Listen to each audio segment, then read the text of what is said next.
Hey guys, can opener. I'm going to show you how I combed this HDPE.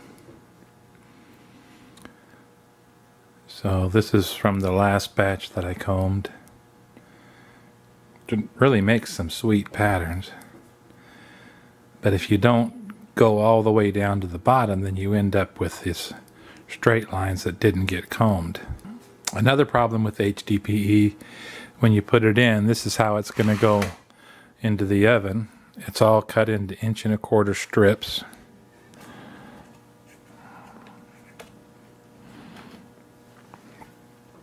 So I've got them laid out in this pan because to avoid this burn, you can see it right here on this sling. It's a burn mark, and right here. And for this particular one, this is actually going to be mine. It's not finished yet, but you know, that just doesn't look good. Anyways, the best I can figure what causes that is in a big bulk like this, it takes that longer to melt and come down to the bottom of the pan. Before it comes down to the bottom of the pan, it's hanging up in the air and it burns and creeps its way up through a seam. So to avoid that, I'm going to prime the pan before I put these strips in. I'm going to prime this pan with these. So these guys are going to go into the bottom, and I'm going to drop them into the bottom, and then I'm going to set these guys into that gooey stuff and hopefully seal that bottom and keep it from getting the burn that creeps up in between it. Okay, here's my toaster oven. This is a convection oven, so it's got a little fan circulating the air in there, and yes, I do think that makes a huge difference for melting this HDPE. And I have this set at 400 degrees. Everybody says lower, but I've had continued successes doing this at 400. So first time in, I'm going to put these in and drop that down. That's going to take about 5 minutes. And then when that gets dropped down into the bottom, I'm going to load the strips and put the whole thing back in the oven, one big piece. Now last time when I combed it, I used this pick. And one of the reasons that I didn't get a good combing on the bottom, first off, it's easier for the top to move. The top of this, there's nothing in contact with it up here, so it's easy for that, you know, when you put the comb in and rake it, it's easy for that to move. Down on the bottom, it's stuck to the pan, so it's harder for it to move down there. But the other thing that happened was I didn't want to scratch the bottom of the pan with this sharp point, so I stayed up off the bottom. And the end result of that is areas that are not combed like I want them to be combed. So this time, I'm going to go in with these 1/4-inch rods.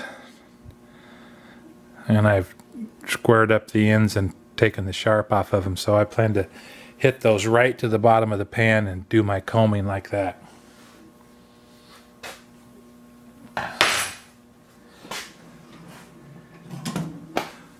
I'll let this drop and I'll come back. Okay guys, it's been a good 5 minutes. And there's the primer layer I want down in the bottom.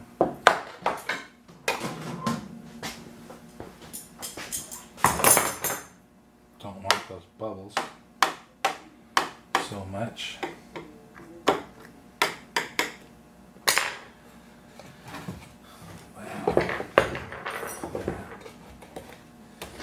This is going to be the tricky part, is making the transfer into that hot pan.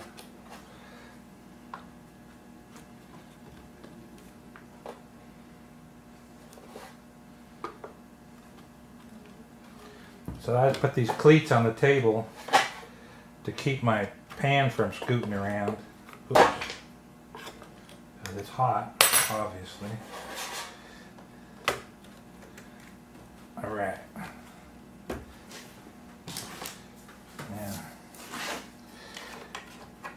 It's not a bad idea to... The fuller you can get this pan, the less movement there'll be in the stripes.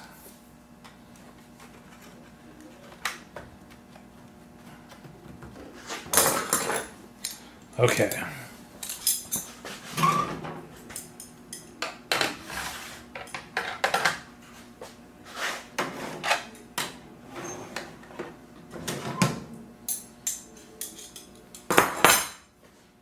So anyhow, I'm guessing 45 minutes.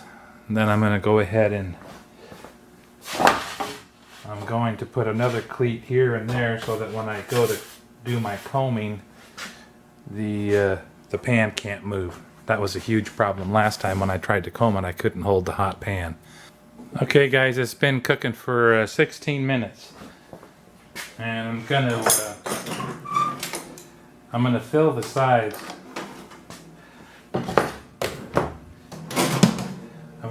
I've already done this once, but as it softens up and I can get some in here, I'm filling this gap, and if you can see, it's actually pushing it up on the other side of the pan. So I want to keep that sucker as full. By filling those voids on the ends, I'm not letting the part that I've packed into a stripe pattern float out and distort. So it helps keep the pinstripes as uniform as it can. There's still going to be some bubbles and irregularities, but it'll be more uniform than if we just let it flow all over the pan. Okay guys, it's been just over 45 minutes. It's about 47, 48 minutes. And I've been taking this sharp scribe point, and I've been testing, I've been poking it in the oven to see if it's soft, and as soon as it's soft enough this can poke all the way through easily, then it's ready to comb. So I'm going to drop it into the cleats, come around the other side and try combing it. So you'll see when I get it in here, it's already got some patterns. It's from air bubbles that have come up through it.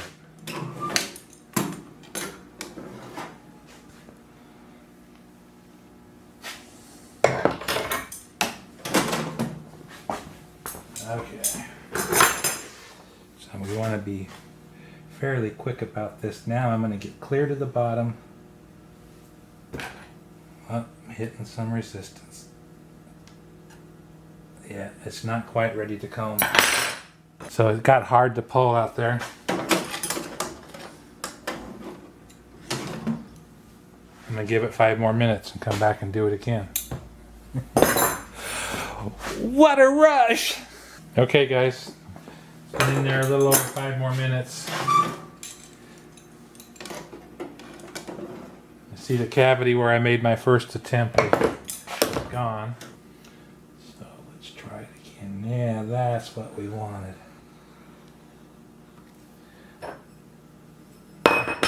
Sweet.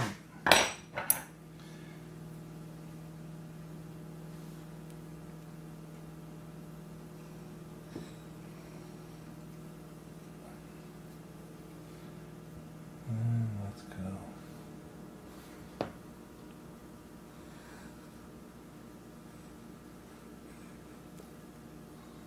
Now up here you see it was just starting to get a little bit of a brown crust on it.